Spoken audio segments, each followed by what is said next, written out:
अस्सलाम यूट्यूब साथियों में तव्हां ख़ुशि बाश हूंदो साथियों। ही किताब आहिनि ॿई असांजे सिंध जे घोट शायर शारती भेटाई सरकार ते तव्हांजा साम्हूं मुख़्तलिफ़ शाइरी कहाणियूं नाविल अफ़साना सियासत फ़लसफ़े ते किताबनि जो तारीफ़ ॾींदो रहियो आहे। अॼु वरी भेटाई सरकार ते मूं वटि किताब हिन बुक फेयर तो वठी आयुमि 25 फरवरी ते। सो ही किताब उन में शामिलु हुया। भेटाई सरकार त पाण छा बि हुजे पर भेटाई सरकार जो किताब भेटाई जो रिसालो ज़रूरु वठिबा, ज़रूरु पढ़िबा। ही कुझु किताब सां जेके मुंहिंजी टेबल ते हिन पढ़ण लाइ ही माना लाइन आहे। हिननि खे पढ़िबो ही नवां जेके ख़रीद तयारु कया आहिनि इहे पढ़िबा ऐं तव्हांजे आॾो बि रखिबा। सो साथियो, भेटाई सरकार सिंध जो पूरी दुनिया जो महान शाइर साईं सदाईं करी मथे सिंध सुकार दोस्त मिठा दिलदार आलम सभु आबाद करी। सिंध सां गॾु पूरी दुनिया खे दुआ ॾींदड़, पूरी दुनिया लाइ सोचींदड़ उहे ई महान शाइर हूंदा आहिनि जेके पंहिंजे लाइ न पंहिंजी ज़ात लाइ न पर पूरे आलम इंसान लाइ इंसानियत लाइ सोचींदा आहिनि। उहे महान इंसान असां नौजवान असांजा उन खां परे भॼंदा था वञनि। अलाए छो भेटाई सरकार त गॾु खणी हलण जी ॻाल्हि कई आहे, पढ़ण जी ॻाल्हि कई आहे। एॾो ॾुखियो बि कोन्हे को। सो ही मां ॻाल्हि कंदो आहियां मुंहिंजी टेबल ते पढ़ण वारी ते त ही भेटाई सरकार जो रिसालो बि हूंदो आहे। माना का माना कढणी हुजे, कोई ॾिसणो हुजे त तकड़ में जेसिताईं वॾो रिसालो खण हाली नंढो हूंदो आहे, वॾा बि आहिनि। सो वीडियो जी आगाज़ करण अॻ में तव्हांखे अर्ज़ु चैनल खे सब्सक्राइब ऐं वीडियो खे लाइक कमेंट कंदा त वॾा वड़ साथियो। ही किताब आहे शालती भेटाई जे दौर में तसुफ़ जा सिलसिला। डॉक्टर आबिद मज़हर जो किताब हिन इदारे छपरायो आहे। सो हिन में जेके चैप्टर आहिनि तव्हांखे तारीफ़ कराईंदो हलां। शालती भेटाई दौर में जेके बि तसुफ़ जा सिलसिला शुरू थिया ख़ुदि भेटाई सरकार पोइ इन जे आरो जेको आहे सो डॉक्टर निगरान असां नवाज़ अली शौक़ डॉक्टर नवाज़ अली शौक़ भेटाई सरकार ते सुठो असांजो पारखू ॼाणूं 1699 खां 1752 ताईं तसुफ़ जे दौर जा तसुफ़ जा सिलसिला। ही फ़हिरिस्त आहे शालती भेटाई जो अहवाल। ही पहिरियों बाब आहे जंहिंमें शालती भेटाई जो अहवाल आहे ऐं जॾहिं त शालती भेटाई जे शमस बुज़ुर्ग शाइरनि जो मुख़्तस अहवाल।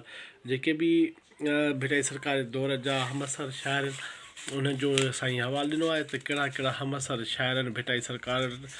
ऐं जॾहिं बाब टियों आहे तसुफ़ जी तशरीह। तसुफ़ जी माना उन मुतलिक़ आलमनि जा राया चिश्ती सिलसिले जी इब्तिदा ऐं नंढे खंड जा मशहूरु चिश्ती बुज़ुर्ग उन्हनि जो अहवालु। सिंध जा चिश्ती बुज़ुर्ग साथियो वॾो सरवर्दी चिश्तीअ सां वटि वॾो सिलसिलो रहियो आहे। सो ही उन चिश्ती सिलसिले जा ऐं ही सरवर्दी सिलसिलो आहे। उन जी इब्तिदा सरवर्दी सिलसिले मां निकितल ॿिया सिलसिला फिरदोसिया, मौलविया, जलालिया, बुखारिया, सुरफिया, ख़लवतिया, शितारिया, इब्राहिम रसूल, सदा सुहागा मशहूरु सरवर्दी बुज़ुर्ग। ही उन्हनि जो अहवालु ऐं सिंध जा मशहूरु सरवर्दी बुज़ुर्ग। ही उन ऐं जेको आहे सो कादरी सिलसिले जी ओसर कादरी सिलसिलो मशहूरु कादरी बुज़ुर्ग। हीअ जेको आहे सो जुनैद बगदादी खां शुरू थिए थो, हज़रत अब्दुल कादिर जीलानी खां। ऐं हीअ जेके आहिनि सो कादरी सिलसिले जा बुज़ुर्ग उन्हनि जो थोरो हाल अहिवालु आहे। हिकिड़ो जामे ऐं मुख़्तसिर ऐं जामे ॾाढो ख़ूबसूरत किताब जेको डॉक्टर आबिद मज़हर जी महिनत आहे। सिंध जा कादरी बुज़ुर्ग ही उहे ऐं नक्शबंदी सिलसिले जी इब्तिदा मशहूरु नक्शबंदी बुज़ुर्ग सिंध जा नक्शबंदी बुज़ुर्ग। ही सिर्फ़ु मूंखे 2 मिंट 2.5 मिंट लॻा आहिनि हिन जो चैप्टर जो तारीफ़ कराईंदे। 7 चैप्टरनि ते मुश्तमिल आहे हीअ किताब। ऐं हीअ जेको आहे शाह भेटाई सिंध जो रूह सुञाणप आहे हितां जे माण्हुनि जे लाइ शाह जो सालो आहे हयात बण हेसिताईं बि सिंध जा माण्हू जंहिं हस्ती खे वधि में वधि पंहिंजो मुतफ़िक़ रहबर सम्झंदा शालती भेटाई शख़्सियत आहे। सकाफ़त खां हुकूमत सिंध शालती भेटाई जे फ़िक्र पैगाम खे हर मुल्क जे अवाम ते रसाइण में गुज़िरियल केतिरनि सालनि खां क़ाबिल क़दुरु ख़िदमतूं सरंजाम ॾींदो रहे। साथियो हीअ जेको आहे पब्लिशर आहे उन जो नोट आहे 2 अखर जॾहिं हीअ पाण लिखे थो मां जॾहिं शोर में त अमर खे सुबुह जो निमाज़ पढ़ंदे अलाह जे ज़िक्र में मशगूल रहंदो राति जो बाबा साईं सैयद मज़हर सेवाणी खे आराम में महिल तेसिताईं पियो ज़ोर ॾींदो रहुसि जेसिताईं की निंड अची वञे। वालदेन जी ख़िदमत करे पंहिंजी इबादत सम्झंदो ऐं सम्झंदो आहे त इन वक़्तु बाबा साईं मौलवी अली सो जो ज़ोर ज़ोर सां ज़िक्र करे पुरसुकून निंड जी निंड में हलियो वेंदो ऐं मां वञी रब जो मिठो नालो वठी सुम्ही पवंदोसि। ईअं वालदी ख़िदमत परवरिश हासिलु कई। जी आबिद मज़हर डॉक्टर आबिद मज़हर जा लफ़्ज़ आहिनि साथियो। हीअ जेको आहे सो मकालो PhD जो मकालो आहे। किताबु ॾाढो ख़ूबसूरत आहे। तसव्वुफ़ सिलसिले जे हवाले खां पढ़णु चाहियो वठणु चाहियो मार्केट में मौजूदु आहे। पियो आहे अधु क़ीमत ते मिले थो 300 रुपए में। ऐं ॿी मज़े जी ॻाल्हि थी ॿई किताब 600 रुपए विया 300 में मिलिया ॿई किताब। ऐं ॿियो आहे कस्तूरी ख़ुशबू जीमेन मुंघाणी। जीमेन मुंघाणी जो तालुक़ कोहिस्तान थाणे बुलाण खान अहमद खान जे पास चवनि था।